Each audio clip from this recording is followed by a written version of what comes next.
చిన్న పిల్లలను ఆటంకపరచక వారిని నా యొద్దకు తీసుకురండని ప్రియాప్రభు పలుకుతున్న మాట మత్తయి సువార్త 19:14లో మనం చూస్తున్నాం. పిల్లలను ఆటంక పరచకుండా ఉండాలి. పిల్లలను దేవుని దగ్గరికి తీసుకుని వచ్చే వారంగా మనం ఉండాలి.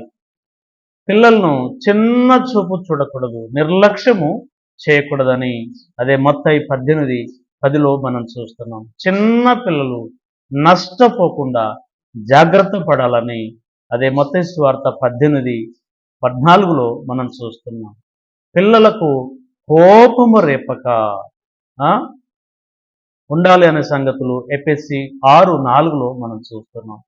పిల్లలను ప్రభు యొక్క శిక్షలలో బోధలో వారిని పెంచాలి అనే సంగతులు అక్కడ మనం చూస్తున్నాం. కాబట్టి మరి పిల్లల విషయంలో చాలా జాగ్రత్త మనం కలిగి ఉందాం. పిల్లలను ఆటంకపరచకుండా పిల్లలను దేవుని దగ్గరికి తీసుకొని రావాలి. వారిని నష్టపరచకుండా చూడాలి. వారి కోపం తెప్పించకుండా చూడాలి. ప్రభు యొక్క శిక్షణలో బోధలో వారిని పెంచేవారంగా ఉండాలి.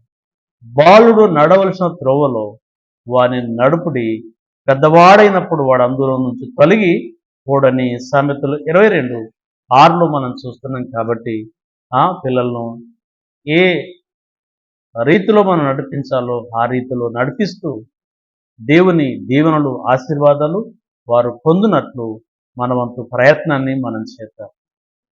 మొదటి సమూయేలు గ్రంథము అదిగో మరి 2వ అధ్యాయము 26లో కూడా మరి అక్కడ మనం చూసినట్లయితే సమూయేలు మనుషుల దయందును దేవుని దయందును వర్ధిల్లుచున్నట్లుగా ఇక్కడ మనం చూస్తున్నాం. కనుక మనుషుల దయ, దేవుని దయ సంపాదించుకున్న సమూయేలును మనం చూస్తున్నాం. చిన్ననాడే తన తల్లి అన్న మరి మ్రొక్కుట నేర్పింది అనే సంగతులు మొదటి సమూయేలు 1:28లో మనం చూస్తున్నాం. కాబట్టి పిల్లలను చిన్ననాటి నుంచే ప్రభు యొక్క శిక్షణలో బోధలో మనం పెంచడం ద్వారా వారిని దీవెనకరంగా, ఆశీర్వదకరంగా మనం చేసిన వారం అవుతాం. వారికి సరైన నిధి, ధనము ఏదనగా దేవుణ్ణి పరిచయం చేయడమే, దేవుని యొక్క బోధలో వారిని పెంచడం. కనుక వాక్యం వింటున్న నా సహోదరి సహోదరుడా, మన పిల్లలను నిర్లక్ష్యం చేయకుండా ప్రభు యొక్క శిక్షణలో బోధలో పెంచుదాం. దేవుడిచ్చే దీవెనలు పొందుకుందాం. God bless.